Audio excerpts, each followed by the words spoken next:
اپنی جوانی اور شباب پر متکبر نہ ہوا کرے کہ کہیں وہ بیمار بنا کر زندگی بھر کے لیے بستر علالت کے سپرد نہ کر دے۔ کوئی اپنی تونگری اور دولت پہ تکبر نہ کیا کرے کہ کہیں وہ تونگر سے در در کا گدا گر نہ بنا دے۔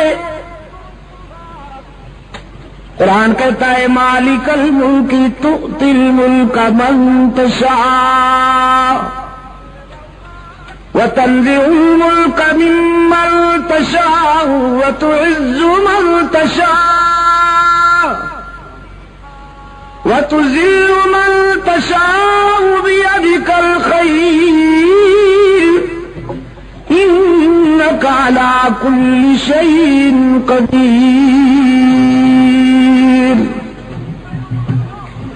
وہی ہے مختار کل، جسے چاہتا ہے بلند کرتا ہے، جسے چاہتا ہے پیوند زمین کرتا ہے۔ اور پھر حضرت سعد رضی اللہ تعالی عنہ نے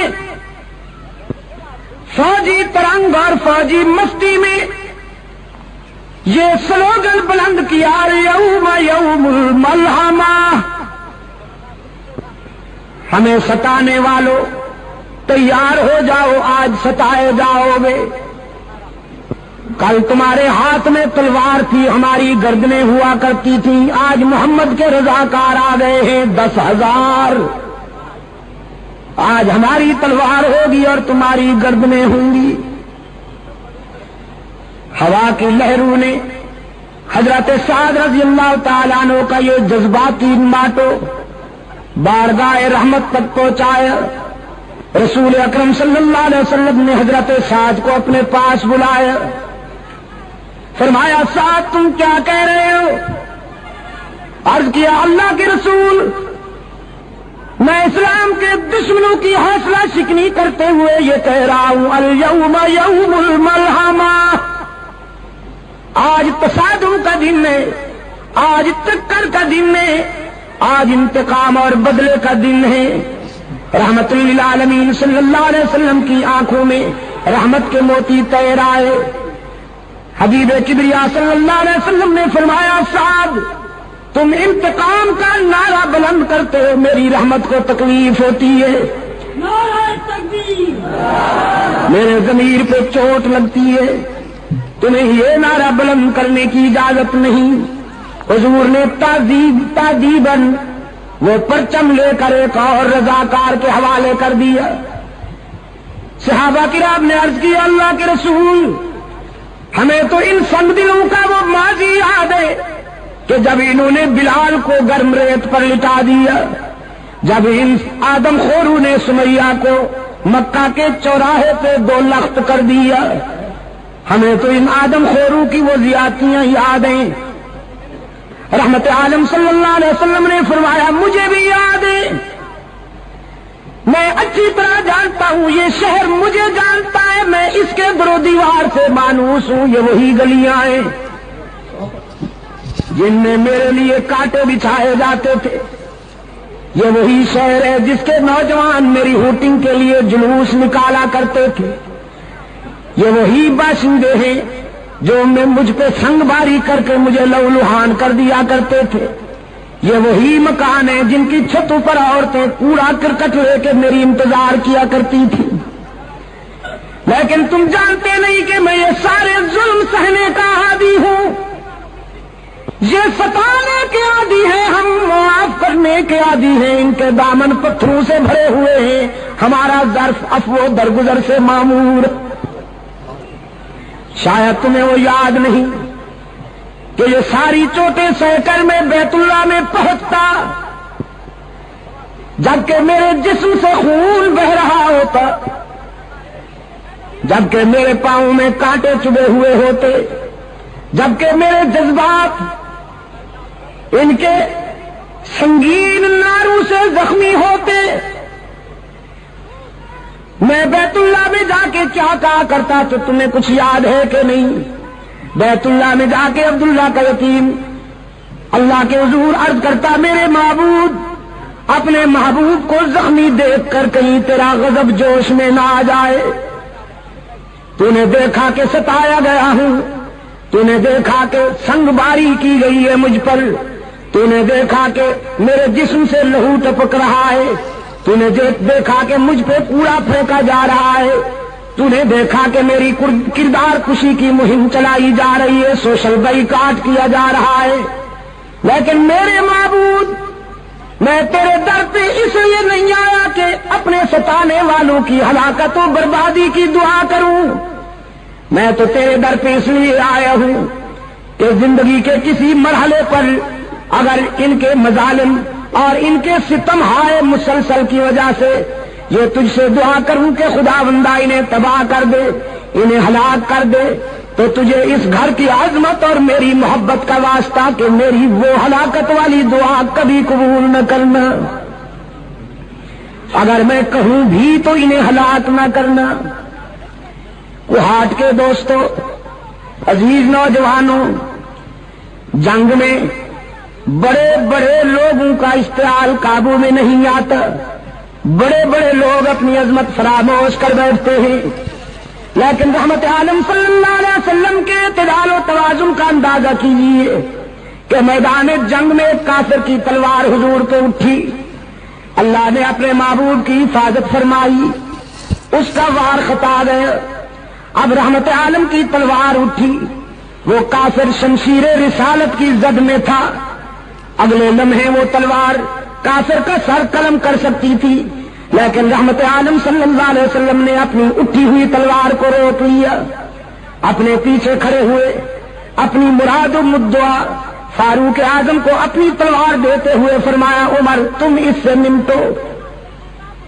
فاروق اعظم رضی اللہ تعالیٰ عنہ عرض کرتے ہیں، اللہ کے محبوب میں تو اس سے نمٹ لوں گا، لیکن آج میں چاہتا تھا کہ میں نبی کی تلوار کے جوہر نبی کے ہاتھوں سے دیکھوں، آج میں انتظار کر رہا تھا کہ آپ کی تلوار سے کوئی کافر کٹ کے گرے تڑپے اور اس کی تڑپ دیکھ کر میں اپنے جذبہ حریت کو جلا بخشوں۔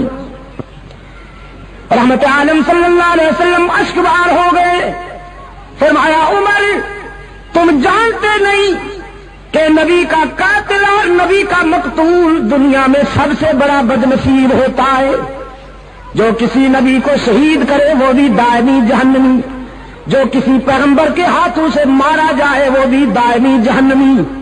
تو میرے عمر میں انسانوں کو جہنم سے نکالنے آیا ہوں، جہنم میں دھکیلنے تو نہیں آیا۔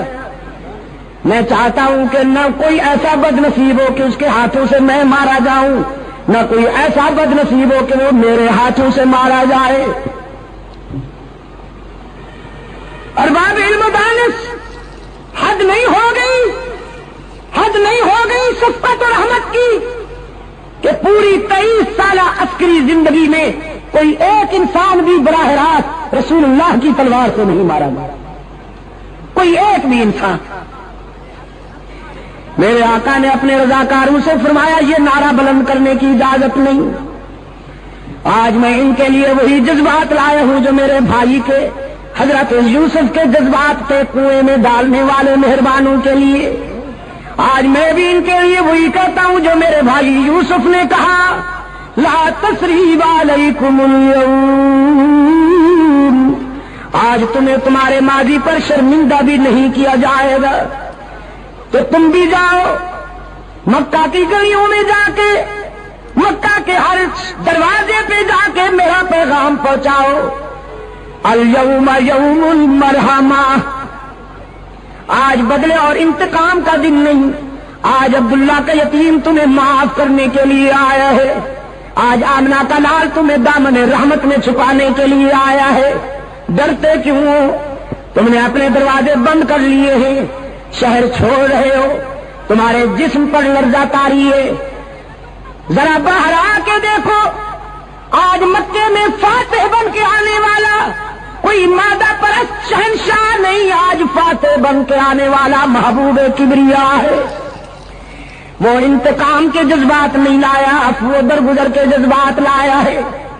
رسول اکرم صلی اللہ علیہ وسلم نے اپنے غلاموں سے فرمایا، جا کے بچوں سے کہہ دو ڈرنے کی ضرورت نہیں، محمد عربی تمہیں یتیم بنانے نہیں آیا، جا کے بیٹیوں سے کہہ دو میری بیٹیوں ڈرو نہیں، تمہاری آبرو پہ کوئی شبخون نہیں مارے گا، جا کے ماؤں سے کہہ دو تمہاری مانتا نہیں لوٹی جائے گی، جا کے بہنوں سے کہہ دو تمہارے سروں سے دوپٹے نہیں اتارے جائیں گے۔ رحمت عالم صلی اللہ علیہ وسلم دختر انسانیت کے سر سے دوپٹے اتارنے نہیں آیا، اترتے ہوئے دوپٹوں کو سنبھالنے کے لیے آیا ہے۔ کیوں کوہاٹ کے روشن ضمیروں، رسول اللہ صلی اللہ علیہ وسلم کے انقلاب نے دختر انسانی کے سر سے دوپٹے اتارے ہیں کہ اترتے ہوئے دوپٹوں کو سنبھالا ہے؟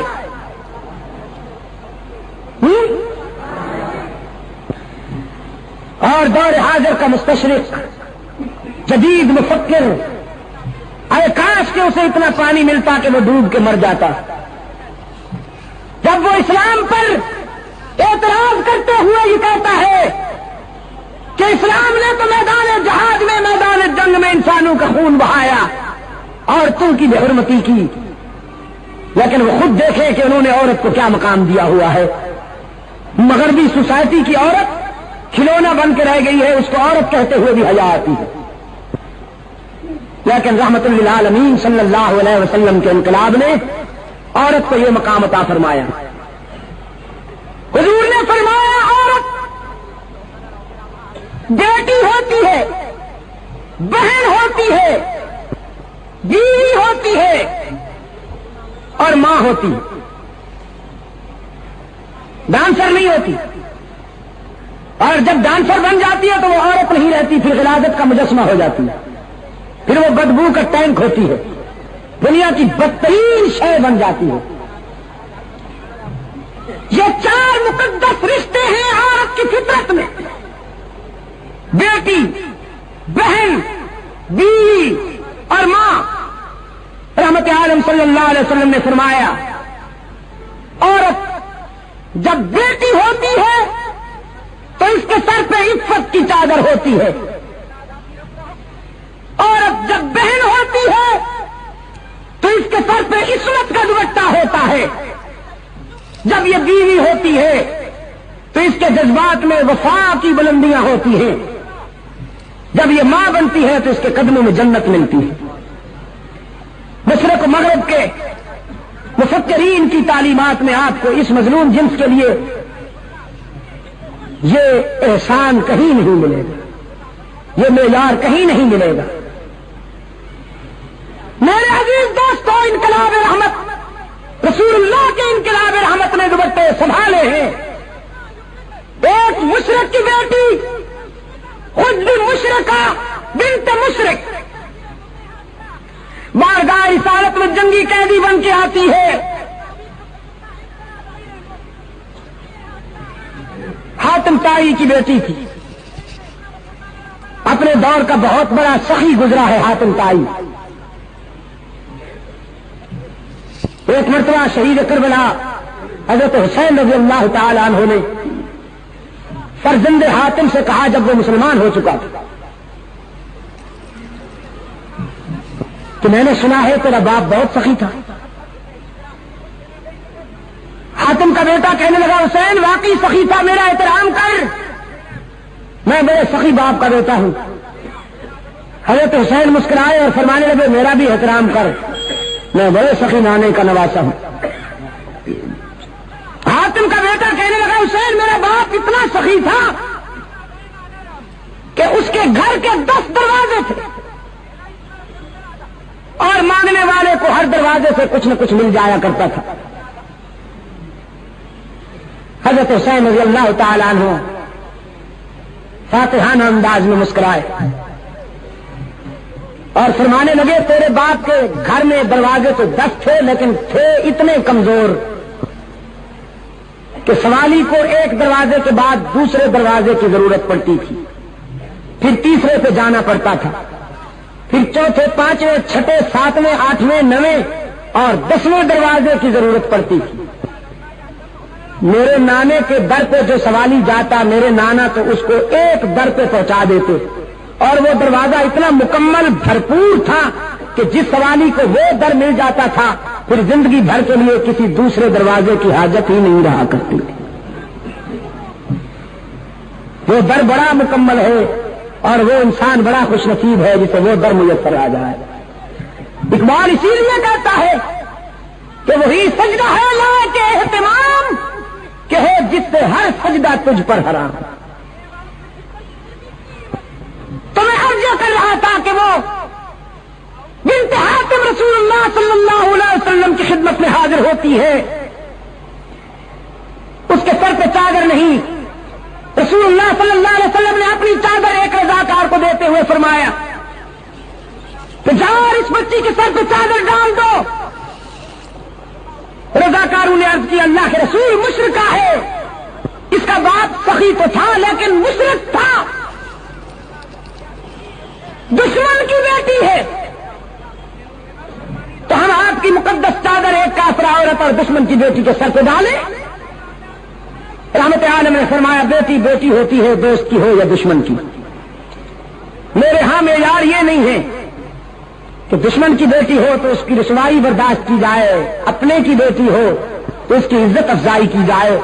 میرے ہاں معیار یہ ہے کہ جس طرح میں اپنی بیٹی کے لیے چاہتا ہوں کہ اس کا سر کبھی برہنہ نہ ہو, میری رحمت کا تقاضا ہے کہ میرے دشمن کی بیٹی کا سر بھی کبھی برہنہ نہ ہو. سرکار دو عالم صلی اللہ علیہ وسلم کی چادر اس بچی کے سر تک پہنچی. رضاکاران مصطفیٰ نے وہ چادر جا کے اس کے سر پہ ڈالی ہے تو روتی ہوئی رسول اللہ کی خدمت میں حاضر ہوئی.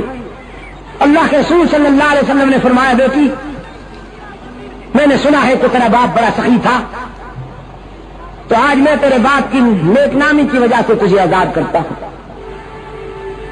جاؤ تم آزاد. وہ بیٹی کہتی ہے اللہ کے رسول دریائے رحمت جوش میں ہے تو میں اکیلے آزادی کیوں قبول کروں؟ یہ میرے قبیلے کی عورتیں میرے ساتھ آئی ہیں, پہلے انہیں آزاد کیجیے پھر میں آزادی قبول کروں گی. رحمت عالم صلی اللہ علیہ وسلم مسکرائے, فرمایا ماشاء اللہ صحیح نسل ہو اپنے باپ کی, جاؤ تمہیں تیرے باپ کی وجہ سے اور ان کو تیری انسانی ہمدردی کی وجہ سے آزاد کرتا ہوں, تم سب آزاد. قبیلہ طے کی عورتیں جب آزادی کا اعلان سنتی ہیں اور اگلے لمحے وہ ساری عورتیں رسول اللہ صلی اللہ علیہ وسلم کے اسلام کے حلقے میں تھیں, ان کی زبان پہ کلمہ اسلام مچل رہا تھا. رسول اللہ صلی اللہ علیہ وسلم کی سیرت طیبہ اور حضور کی ولادت, اس پر آپ کی اظہار مسرت کا صحیح طریقہ یہ ہے کوہاٹ کے دوستوں کہ اپنے اندر کردار کی وہ بلندیاں پیدا کیجئے کہ تلوار اٹھانے کی ضرورت ہی نہ پڑے. تیاری کیجئے, حکم ہے اعدوا لهم ما استطعتم من قوة ومن رباط الخيل. اتنی تیاری کیجئے کہ آپ کے دشمن کے حوصلے پست ہو جائیں, لیکن سب سے زیادہ توجہ کردار پہ دیجیے. آپ نے اگر اپنے اندر وہ کردار پیدا کر لیا تو انشاءاللہ اسلحہ وہ کام نہیں کرے گا جو آپ کا کردار کام کرے گا. میں شیخ الحدیث حضرت مولانا محمد زکریا رحمت اللہ تعالی علیہ کے والد گرامی کا ایک واقعہ بیان کیا کرتا ہوں دوستوں کی خدمت میں. بہت سے دوست آج اس اجتماع میں نئے ہیں, ان کی معلومات کے لیے عرض کر دیتا ہوں. حضرت مولانا محمد زکریا رحمت اللہ تعالی علیہ کے والد گرامی ابھی پچھلے دنوں ان کا انتقال ہوا. مدینہ منورہ میں انہوں نے انتقال فرمایا. زندگی کا ایک طویل حصہ اس انتظار میں مدینہ میں آئے, اکثر دعا بھی کیا کرتے تھے. اللہ نے اس درویش کی دعا کو شرف قبولیت بخشا, باب جبریل سے جنازہ اٹھا, جنت البقیع میں ٹھکانہ مل گئے. ان کے والد گرامی سے حضرت مولانا محمد یحییٰ رحمت اللہ تعالی علیہ, ان کے زمانہ میں ایک ہندو مسلم فساد ہوا. سوچ کر میں نے تجھے تیرا پرس واپس کر دیا, جاؤ اپنا کام کرو.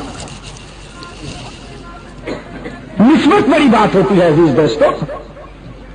18 ہندو مولانا سے عرض کرتے ہیں ہم نے سوچا جب غلام اتنا سچا ہے اس کا آقا کتنا سچا ہوگا, ہم فیصلہ کر کے آئے ہیں کہ ہمیں بھی اسی کا غلام بنا دیجئے جس کی غلامی نے آپ کو حق و صداقت کی یہ بلندیاں عطا کی.